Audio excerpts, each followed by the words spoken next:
안녕하세요. 합리적 구매를 위해 발에 불나게 뛰는 남자 발품남입니다. 오늘 소개할 제품은 가성비 극강의 자급제 폰 5제품입니다.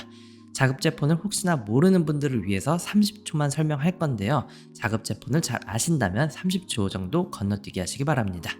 2년 약정과 비싼 3사 통신비가 아까웠다면 한 번쯤 고려해 보셨을 만한 것이 바로 자급제 폰입니다.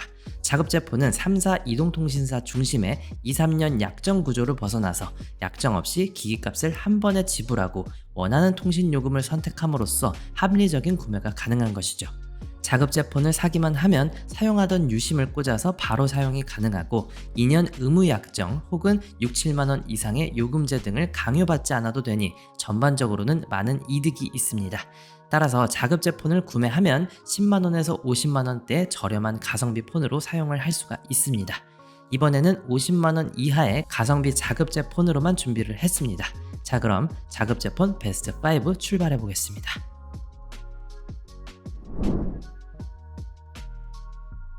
5위는 샤오미 포코 V4 GT 5G 모델입니다. 영상 제작 기준으로 가격은 40만원대 초반에 구매가 가능하네요. 현재는 알리에서 정식 출시한 만큼 알리익스프레스에서 가장 저렴하게 판매하고 있습니다. 가성비 자급제 하면 떠오르는 3대장 중 하나죠. 포코는 최초의 샤오미에 소속되어 있다가 분리되어서 독자적 브랜드를 운영하고 있습니다. 그리고 2022년 7월에 새롭게 선보인 제품이 바로 X4 GT 모델입니다. 이 제품은 특히 게이밍에 있어 특화된 제품인데요. 따라서 게임을 좋아하시는 분이라면 아주 만족스럽게 사용할 제품입니다. 원신을 고사양으로 플레이해도 끊기지 않을 정도로 괜찮은 퍼포먼스를 보여주죠. 따라서 게이밍을 정말 좋아하는 분이라면 세컨폰으로 사용해도 손색이 없는 제품입니다. 그 외의 스펙도 한번 살펴볼게요. 화면은 6.6인치의 407ppi 144Hz를 지원하고요. 칩셋은 디멘시티 8100을 탑재했습니다. 흔히 쓰이는 스냅드래곤 870보다 40-50% 높은 성능을 보이는 진성비 칩셋이죠.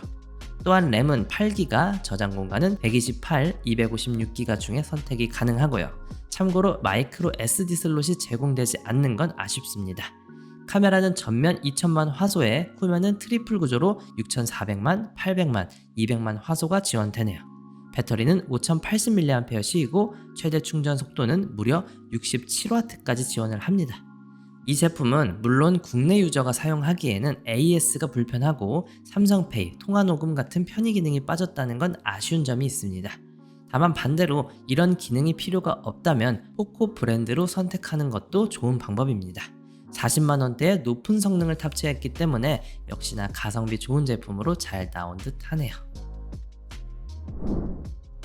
4위는 애플의 아이폰 SE 3세대입니다. 영상 제작 기준으로 가격은 50만원대 중반부터 구매가 가능하네요. 아이폰 새 상품을 가장 저렴하게 구매하는 것이 바로 SE 시리즈를 구매하는 것인데요. 애플의 칩이 워낙 강력하기 때문에 칩셋만 놓고 보면 웬만한 안드로이드 플래그십 스마트폰 이길 수 있는 강력한 퍼포먼스를 보여주죠. 그리고 아이폰은 소프트웨어 업데이트도 잘해주고 퀄리티 높은 하드웨어와 브랜드 네임밸류가 잘 섞여서 꾸준한 인기를 얻고 있는 것 같습니다. 다만 아이폰의 저가형 제품인 만큼 아쉬움도 있는데요. 스펙 자세히 살펴볼게요. 디스플레이는 4.7인치의 작은 화면이고 355ppi, 60Hz의 주사율을 지원하는데요. 근데 아직까지 베젤리스 디자인을 채택하지 않는 건 호불호가 크게 갈리는 부분이죠. 칩셋은 A15 바이오닉을 탑재했고요. 램은 4GB로 많이 적은 편이고 저장 공간은 64, 128, 256GB 중에서 선택할 수가 있습니다. 카메라는 전면 700만 화소, 후면은 싱글 구성으로 1200만 화소를 지원합니다. 영상은 OIS를 지원하고 4K에 60프레임까지 지원을 하네요. 배터리 스펙 또한 많이 부족한데요. 2018mAh의 충전 속도는 최대 18W까지만 지원하고 무선 충전은 지원을 합니다. 이 제품은 폰으로 많은 기능을 쓰지 않거나 세컨폰으로 쓰실 때 적합해 보입니다. 칩셋 하나는 좋다고 하지만 램이 부족하고 싱글 카메라에 배터리까지 많이 부족한 폰이죠. 크기와 무게는 매니아층이 있기 때문에 놔둔다고 쳐도 무엇보다 베젤 좀 줄이고 디스플레이 크기를 위로라도 좀 늘려줬으면 하는 바람이 있습니다. 폼팩터만 변경한다고 해도 지금보다 더 많은 인기를 누릴 것 같은데요. 다만 학생들이나 세컨폰으로는 가격이 저렴하고 무게가 가볍기 때문에 이 시리즈를 좋아하는 분들이 많이 계셔서 이번에도 판매량은 잘 유지될 듯 하네요. 3위는 갤럭시의 A53 5G 모델입니다. 영상 제작 기준 가격은 약 50만원에 구매가 가능하네요. 작년부터 갤럭시 A 시리즈의 가성비가 상당히 좋아졌는데요. 예전에는 중저가형은 중국 브랜드에서 많이 밀렸지만 최근에는 갤럭시 A 시리즈가 좋은 퍼포먼스를 보여주고 있죠. 전작 A52 시리즈가 높은 인기를 얻게 됨에 따라서 53도 많은 기대를 모았었는데요. 성능은 어떨지 스펙을 한번 살펴보겠습니다. 화면은 6.5인치의 411ppi 보급형 제품에 120Hz의 높은 주사율을 제공합니다.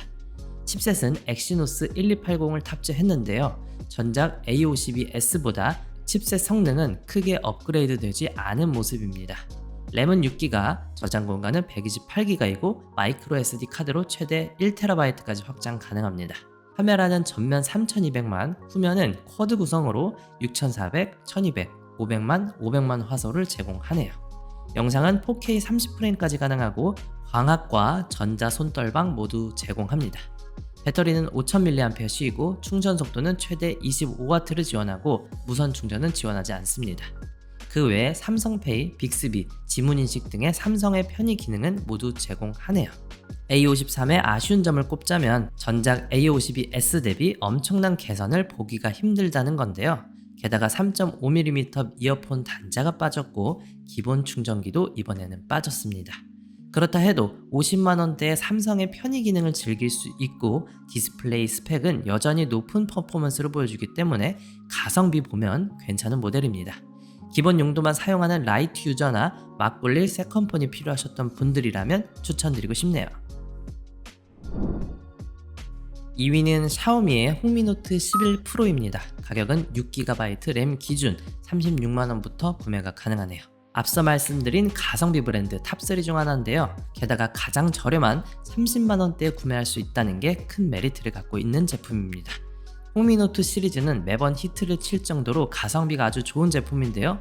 다만 앞서 말씀드린 국내 유저가 사용하기에 불편한 AS와 삼성페이 같은 편의 기능이 빠졌다는 아쉬운 점만 빼면 말이죠. 그럼 스펙을 살펴보도록 할게요. 화면은 6.67인치의 아몰레드 디스플레이 120Hz의 주사율을 지원하고요. 칩셋은 스냅드래곤 695를 탑재했습니다.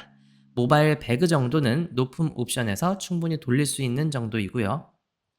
램은 6기가와 8기가 중 선택 가능하고 저장 공간은 128기가, 마이크로 SD를 통해서 최대 1TB까지 확장 가능합니다. 카메라는 전면 1600만 화소를 탑재했고 후면은 트리플 구조인데요. 메인 카메라가 무려 1억 800만 화소를 지원하기 때문에 높은 화질을 자랑합니다. 물론 해상도 자체만 놓고 화질을 비교할 수는 없지만 그래도 보급형 치고는 높은 화질을 보여주죠. 영상은 4K의 30프레임이 제공되네요. 배터리는 5000mAh에 최대 67W의 충전 속도를 제공합니다. 이번 홍미노트 11 프로는 출시된 가격을 생각했을 때 하드웨어, 소프트웨어, 퍼포먼스가 뛰어나다 볼 수 있습니다. 특히나 지금 어느 정도 가격까지 할인되고 있기 때문에 국내 출시 폰들과 비교를 해보자면 메리트 있는 가격이라고 생각합니다. 대망의 1위는 갤럭시 A33 5G 모델입니다. 영상 제작 기준으로 가격은 약 45만원에 구매가 가능하네요. 올해 7월에 출시된 아주 따끈따끈한 제품인데요. 스펙을 바로 살펴보도록 할게요. 화면은 6.4인치의 S 아몰레드를 탑재했고 주사율은 A53보다 좀 더 낮은 90Hz를 지원합니다. 칩셋은 A53과 동일한 엑시노스 1280을 탑재했고요. 램은 6기가, 저장 공간은 128기가에 마이크로 SD 카드로 최대 1TB까지 확장 가능합니다. 카메라 화소도 A53 대비는 좀 줄었는데요. 전면 1300만 화소에 후면은 쿼드 구성으로 4800만, 800만, 500, 200만이 제공됩니다. 영상은 4K의 30프레임, 광학 손떨방이 제공되네요. 배터리는 5000mAh에 최대 속도 25W로 A53과 동일한 스펙입니다. 많은 분들이 A53과 A33 모델을 고민하실 텐데요. A53과 비슷한 스펙에다가 출시가 대비 A33이 10만원가량 저렴했기 때문입니다. 다만 A33은 주사율이 좀 더 낮고 화면 밝기나 카메라 센서 크기가 좀 더 낮은 스펙입니다. 반대로 이야기했을 때 그 점만 빼면 저렴한 A33이 가성비가 더 좋다고 볼 수는 있겠죠. 자, A33은 전반적으로 비교했을 때 국내 보급형 스마트폰 중에서는 동등 가격대의 다른 제품과 비교해도 A33의 가성비가 괜찮은 제품이라 생각하고요. 게다가 삼성의 네임밸류, 삼성페이 같은 편의 기능은 모두 사용할 수 있기에 현 시점 기준으로 이 가격대에 가장 만족스러운 가성비 자급 제품이 아닐까 싶네요.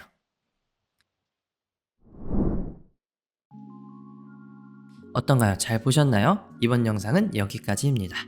자급제 폰이 나오면서 더 이상 이동통신사의 약정에 얽매일 필요가 없어졌습니다. 실제로 다달이 2년 동안 할부로 내는 돈을 곱해서 계산해 본다면 자급제 폰을 한 번에 구매해서 사용하는 것이 대부분 이득입니다. 프리미엄 폰을 자급제로 구매해서 사용하는 것도 방법이 있지만 가성비의 보급형 스마트폰을 구매해서 다양한 용도로 쓰고 싶은 분들이 계시다면 1위에서 5위 제품 중에 개인 선호도에 따라서 잘 비교해 보시기 바랍니다. 선택은 언제나 여러분의 몫입니다. 그럼 오늘도 합리적인 구매하시기를 바라며 저는 인사드리겠습니다. 오늘도 득템하세요. 고맙습니다.